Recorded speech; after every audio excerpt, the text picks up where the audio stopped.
Hi everyone, thanks for tuning in today. Today we'll be showing you how to identify and replace fuses in your digital multimeter. If you have a Fluke brand multimeter, check out this video.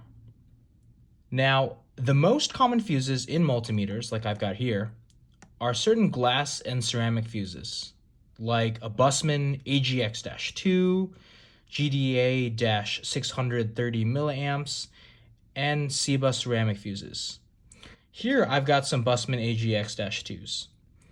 You may also have fast-acting ceramic fuses with various milliamp ratings, and we stock just about every single one on our website.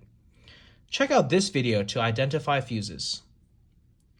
Now, depending on your multimeter, you may have one or more of these fuses to replace. The process is pretty straightforward. Remove the back of your multimeter. You can unscrew, the back. Pop the blown fuses or fuse out, and slide in the new fuse. Now, for precise instructions, we recommend consulting the manufacturer's manual.